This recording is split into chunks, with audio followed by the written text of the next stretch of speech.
Vancouver, British Columbia, the most beautiful city in Canada. It is seen by many as a golden land of opportunity and prosperity. It represents a place where dreams can become reality. However, through the glamorous and comfortable lives many live here, hides a harsh truth. Vancouver has the second highest poverty rate in Canada.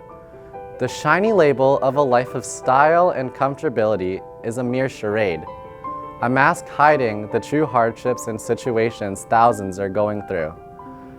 As most know, a big percentage of unhoused individuals live in the downtown east side of the city. However, these problems are not only limited to that area. Several groups and communities are impacted throughout the province and country. Women, children, Indigenous, and people of your own neighborhood may face severe financial hardship. We are often completely blind to the fact or choose to not get involved. This raises the question, what can we as students do to combat this ever-growing issue?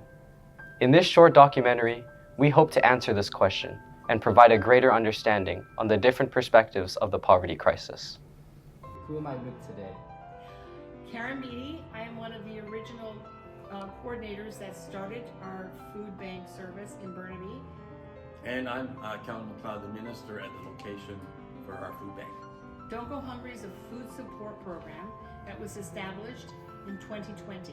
In July of 2024, we opened 4 locations in 2020 within a few months. Our site grew unbelievably quickly to the point where from May to November, the decision was made that St. Aidan's couldn't support us. We needed to become our own sorting site as well because they just didn't have the food capacity to serve all the people that were coming to us in Burnaby. And that kind of leads me to my first question. What do you think are the biggest misconceptions about kind of the poverty crisis in Vancouver and Metro Vancouver, Burnaby? I have to tell you, I heard another food bank interviewed in one from Toronto, and they gave a really good explanation to that. And when it comes, the misconception is that people who need food support, it used to be the homeless person on the street asking for food or money, okay? And it turned out the people that were looking to source food were people sitting.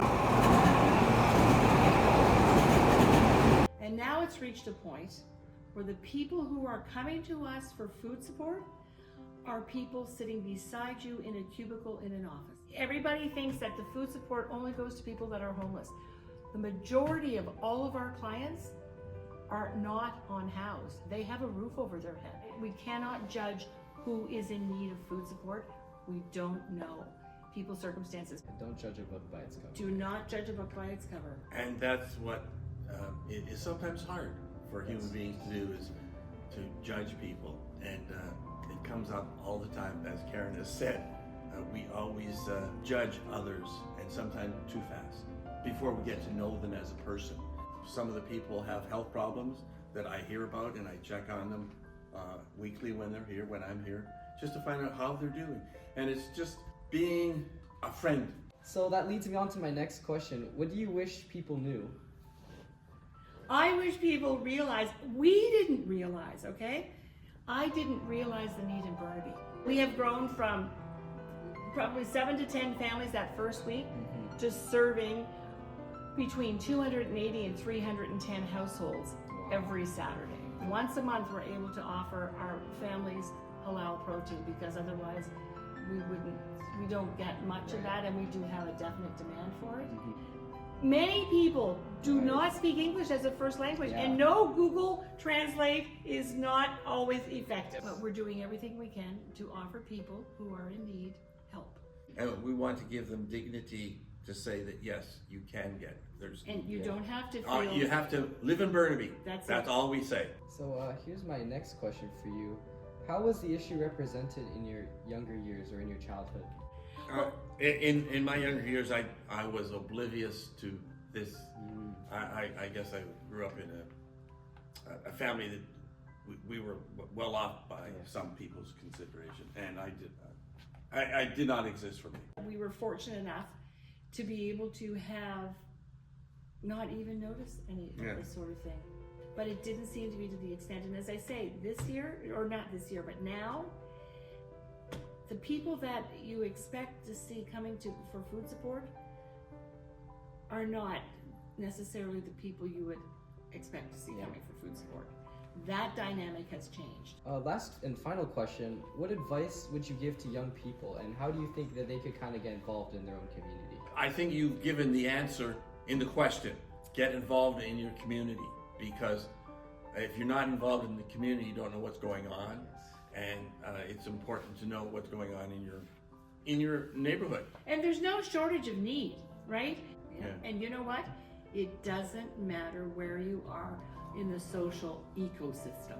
It doesn't matter if you're a student, if you're homeless, if you're a CEO, if you're a minister, if you're a mom. Everybody comes together. Everybody is on equal footing when they come here. It doesn't matter. My name's Jasmine and I'm a grade 12 student. My name's Bernice, I'm in grade 12. What have you learned from helping the needy? I'd say I've learned a lot about gratitude, and I know that's like a basic answer, but when you see how privileged we are to be able to go to a school like this, even any school, but especially a private school, I feel like we really do take a lot for granted. Even having like a warm clothes, like warm sweaters, warm jackets, things like that, I feel like we do take a lot for granted. And I also think it taught me a lot about just how we are a huge community, and we see, especially those residing on the downtown east side, we see them as like not a part of our community, and we see them as outsiders or lower than us, and then we think of them as less than us. But in reality, that they are still human and they do deserve love, and they have humor, they have great smiles, like they are people who have souls and they have their own ideas and passions and things like that. And it just sort of taught me that like we dehumanize them a lot. We see them as, oh, they're scary or they're violent, but in reality they're just people who might need help or need to be loved. So what are some of the biggest misconceptions about homelessness or people in need that you commonly hear? A lot of it is because of alcohol or drug abuse. No one really talks about how expensive it is to live in Vancouver. No one really talks about the mental health issue side as well, which plays a really big factor in why they're in the situation they're in. What would you say to your peers who don't share the same compassion as you? I'd say like it just takes time to step outside of your comfort zone, and stepping outside of your comfort zone, yes, it's scary, but I think it is a good thing so you can see perspectives of other people and what they've gone through. And I wasn't always super compassionate for them, but then in the recent years I just got so passionate for that group of people and that they deserve to be loved and they deserve to be wanted, that I think it just takes time for people to grow and to kind of see how people, it doesn't matter where you're from, where you're living, that they all deserve to be loved.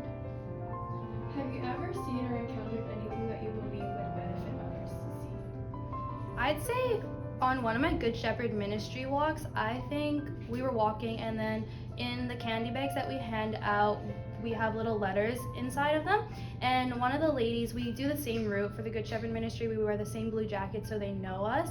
And when we were walking, one of the ladies, we gave her the candy bag and with one of the prayer letters inside, and she said that she's gonna stick it up where her bed is, which is on the street where she was residing, next to another one of hers. And the one that she has above her bed, she prays to it every night, and she looks up to it as it gives her like a little sense of hope. And I think that just shows how like little encounters can mean so much to people, and how like you don't have to make like a big impact to like make a difference in someone's life, because those letters really don't take that much time to write, and it still made someone's day and kind of gives them a little bit of hope. My name is Ruben George. I'm from the Tsleil-Waututh Nation in North Vancouver. From your experience, why do you think homelessness is such a prevalent issue in Vancouver? Well, the first thing I think of is 20% of homeless people became homeless because they're prescribed opiates. Besides the fossil fuel companies, opiate pharmaceutical companies are the biggest lobbyists. So even though it's killing people and harming people, and they're keeping people sick, they still push their pharmaceuticals forward, and they influence the medical system. Their mothers and fathers and sons and daughters and aunties and uncles, they're human beings. They're for real human beings. What you see on the news when somebody's saying, oh, homeless doing this bad thing, yeah, that's bad, but opiates are killing people. Fossil fuels are killing people. Those are the criminals. Down there, you know, 99% of them are good. I worked down there. 99% of them are good. And, you know, what they focus on is the ones that might not be doing good and be violent or something. But, you know, I advocate for them. They're beautiful human beings, and we should see that as human beings. That's a society that we're part of, and then you got First Nations that are overrepresented, that they came out of a genocide, that were put in residential schools, and that wasn't long ago too. When this last one closed, 1996. So that's a trauma that not just happened to a couple First Nations, it happened to every First Nation across the country. And what happens is the oppressed become the oppressors. And right now we see that with the war with Palestine. But for the First Nations, I believe it wasn't as much as them becoming oppressors. They went internal with it. Instead of being oppressors, they went internal. And it's still a problem. I have a cousin who did 30 years in jail for stealing. And a white person get nothing for killing a First Nation. Those things still happen. Overrepresented in jail, overrepresented with the Ministry of Children and Families, and that those things are wrong. It's still the oppressive system that created the colonial system that killed off our people and created the residential schools. It's still the system that I'm dealing with today. But that's a goal and idea that we wanted to share across Canada, to make sure that people will work within their sovereignty and build themselves up, so we don't have problems of helping our people heal because of the genocide that happened and the residential schools that happened, and help our people get off the streets, for sure. Are there any misconceptions about Indigenous peoples that you would like to address? You know, given an opportunity, a fair shot, they will thrive. Our people will thrive. So those stereotypes are always wrong. It's oppression that created that, and it's oppression that they deal with, and then they thrive. I really hope the kids wake up and do something for their own future generations, because apparently the adults aren't. The adults are not doing anything. So I really hope the kids stand up and for their own future, because it doesn't look good. My name is Rodel Elias. I am the Executive Director of Pursuit Projects, and we have different projects on different communities for the single moms, for the seniors, for the young adults, for the youth, and also for the homeless. Yes. Very cool. So yeah, and then do you want to like explain, especially in the homeless sector, what exactly you guys do with your Pursuit projects? Yes, yeah. So I want to highlight about Pursuit Kitchen that we are doing in this amazing school here in St. Thomas. And so what we do is, there's 3 talking points in regards to that. So we are bringing in rescue food. Rescue food defines as food that are surplus by the grocery stores and farmers and markets. Instead of them maybe disposing it, we salvage that and bring them here in the kitchen. And then we have the amazing students here in St. Thomas, and then we have 2 amazing professional chefs who are walking with them and teaching them about culinary classes, and that program is for free here in St. Thomas.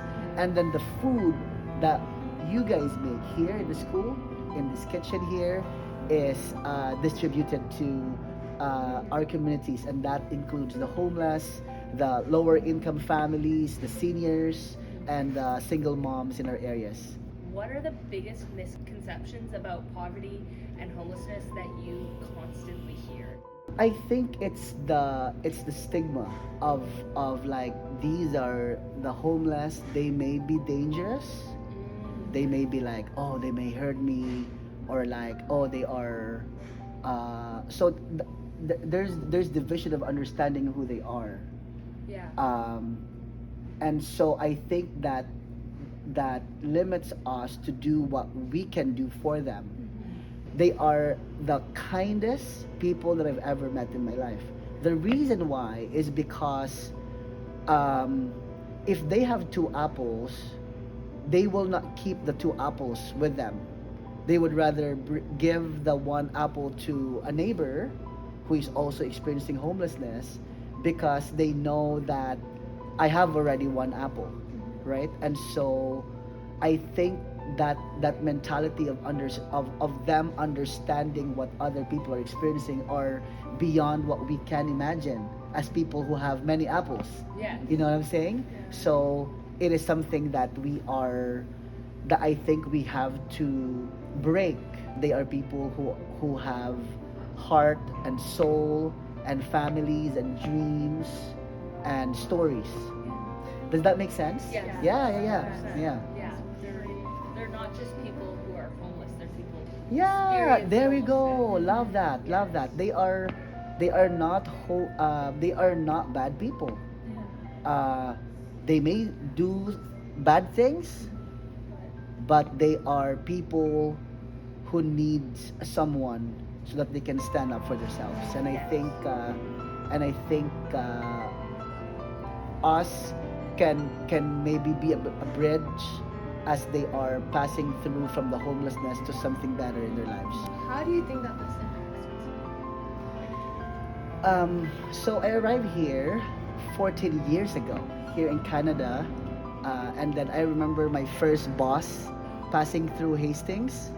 My heart breaks when I saw the people on the street in Hastings. It's a different impact to me, and if I am not on that public place, I will be weeping and because of the condition of the people right there. And so just in your question about how that impacts me, it's intense.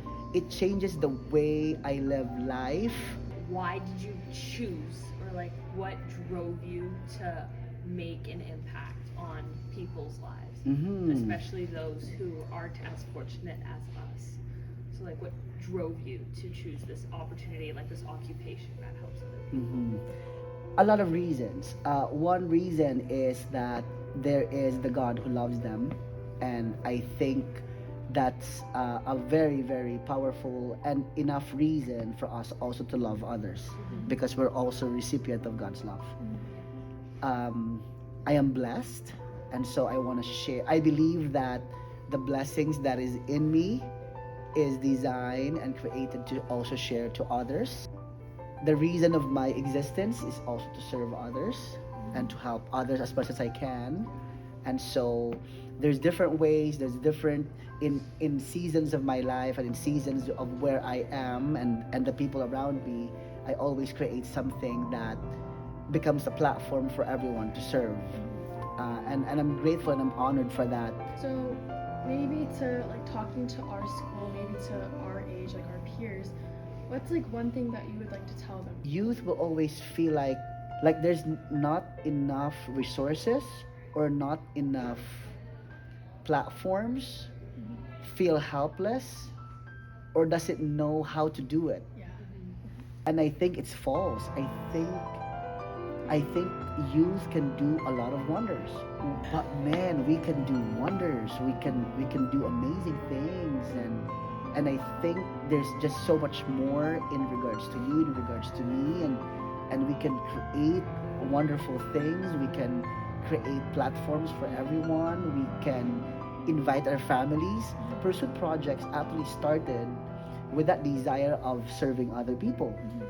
So we're passing through in Surrey, and then we see a lot of homeless in Wally, Surrey, and we said, man, we're passing in this road every single time and we're not doing anything. So what we did as youth 7-8 years ago, we gather the money from our parents, and then we make out of that money, we make sandwich, and then we just distribute it to the people over there. And we said we feel good, and they gave us another money to like give food to other people. Pursuit Project started with the name The Joy in Giving, and we just enjoy giving, and then it turns into something what we are now.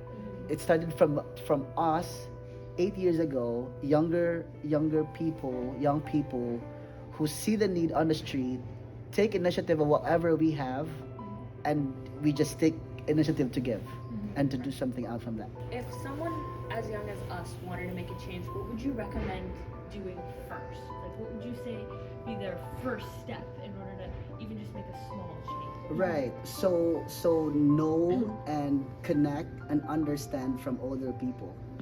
Yes, because I think one of the struggles in generations is the younger youth have the hard time connecting with the seniors. The seniors also cannot connect with the younger generations, right? And I think there should be a bridge between that because the seniors have so much wisdom and so much experience. We youth don't have a lot of wisdom. And they have the money too. Right? They have the resources. So access them and for them who are seniors, they cannot do what we can do.